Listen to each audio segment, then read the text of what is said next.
We have a lifetime of misery without our grandson, without my grandson, without our loved one, and it not only affects me, but it affects my whole family. On February 1st, 2021, at 9:44 p.m., emergency services were called to the 2400 block of Saturn Street following a report of discharges.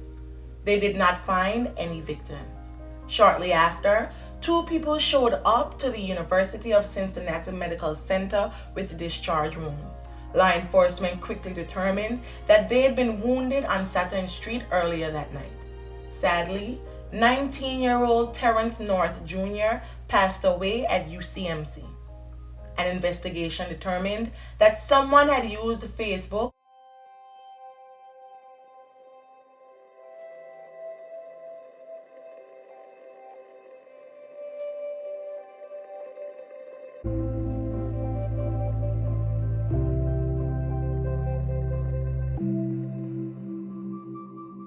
to set up a meeting in Fairmount with North and an unidentified man. When they arrived, police said an assailant opened fire. The unidentified man survived wounds to his mouth and jaw, though further details regarding his injuries and condition was scarce. Clarity McFerron, Terrance's former teacher, told the media that when he was a senior at Schroeder High School, she knew him as an ideal student and athlete who was polite, respectful, and engaged. Even after North graduated in the spring of 2019, McFerron says that the two of them kept in touch. His passing came as a shock to her and to many others. Terrance actually graduated from this school right here, Schroeder High School, just a couple of years ago. And after speaking with loved ones tonight, I've been told that he had a way of positively impacting those around him, including his former teachers. Everyone's in shock.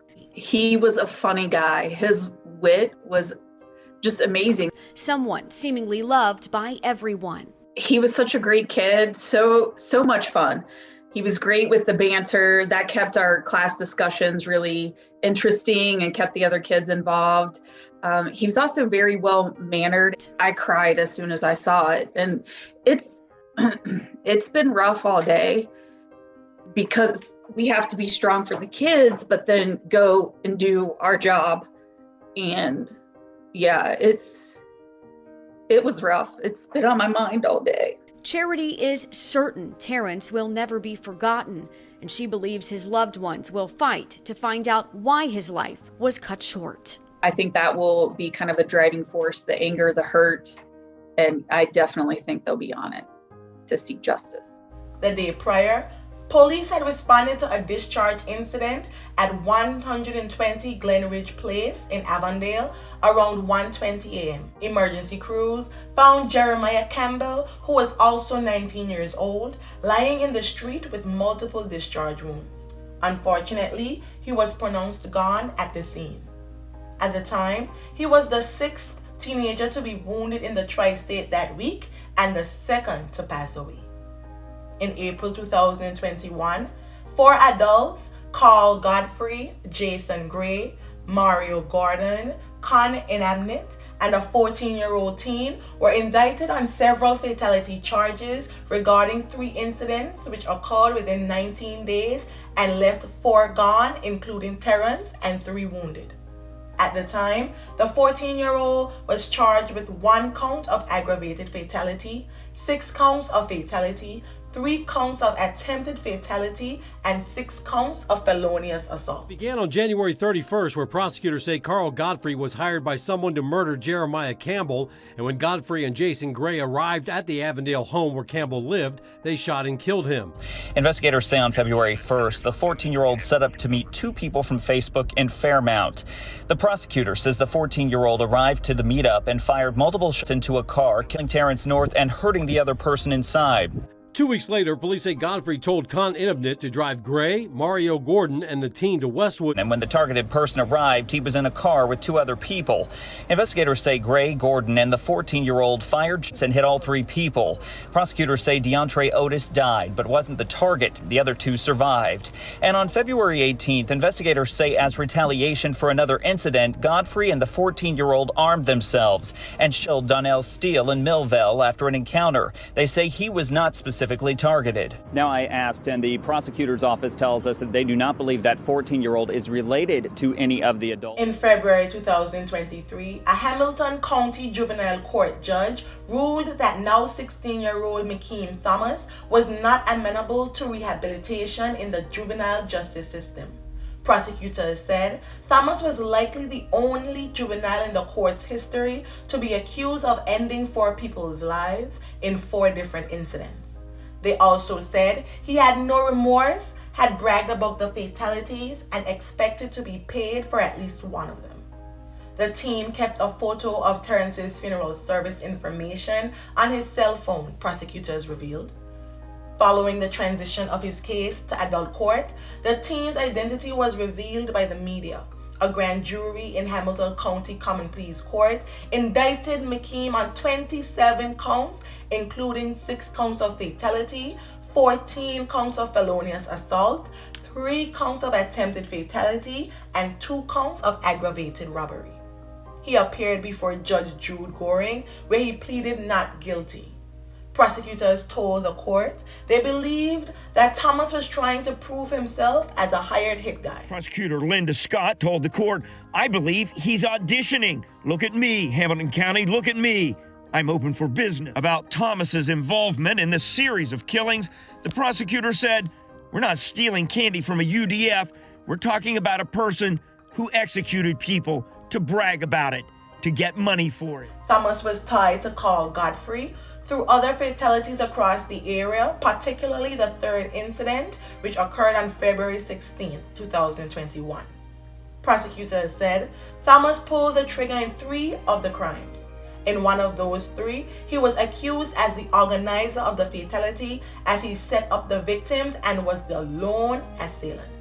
Taking these guys off the street and ending this reign of terror, I mean 3 weeks of absolute terror, is a win. Money, I think, is a motivator. That's part of this. Drugs is part of this as well. And where there is money and drugs, police say, you will usually find a firearm. One individual in particular is very well known to us. The detective wouldn't name Godfrey, but the 21-year-old is no stranger to law enforcement. In 2019, Godfrey was arrested and convicted on felonious assault charges when a woman was in the Roll Hill subdivision of Westwood.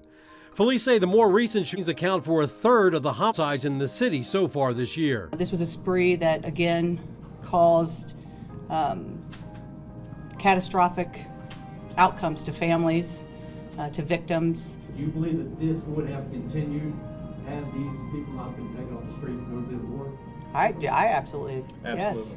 Yeah. Absolutely. And I don't think there would be any indication they would stop until they were arrested. As the investigations continued, an additional incident from 2020 was also added to their list of charges. As of this video, each of the 5 has a long list of charges, including aggravated fatality, and are facing life in prison if convicted. Following the hearing, Mikeem continued to be held on $2.7 million bond set in juvenile court. After the news, Terrance's grandmother spoke to the media about how difficult losing the teen had been for her and her family. The teen's mom, Lanita, has also kept his memory alive and wrote a heartwarming post to his friends, who she said has remained close with his family and have kept the teen's memory alive. I'm hoping that we can get justice and a lifetime sentence for this person who's caused havoc in our families and other people's families. I am hoping that we get an outcome that is, good for us, because we have a lifetime of misery without our grandson, without my grandson, without our loved one, and it not only affects me, but it affects my whole family. 21. His grandmother tells me these last couple of years have not been easy. Well, it's been touch and go for me. Good days, bad days, but we try. We continue to move it forward and do what we need to do, just as a family, and I get weak, but I don't have to be the strength for everyone. But thanks to her faith in God and her family by her side, Angela Smith tells me she'll continue to push through, one day at a time. I know that we have friends and family who's been in prayer for us and who has kept praying for us to get us through this. So I know that's what has been the biggest factor for us. North's family also held a balloon release in his honor on the 2nd anniversary of his passing.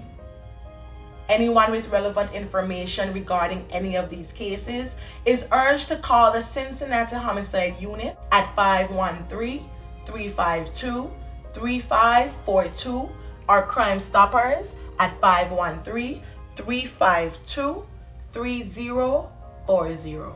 May the family and friends of Terrance North Jr., Jeremiah Campbell, Deontray Otis, and Donnell Steele find solace in the happy memories, and may their souls rest in perpetual peace. Thank you.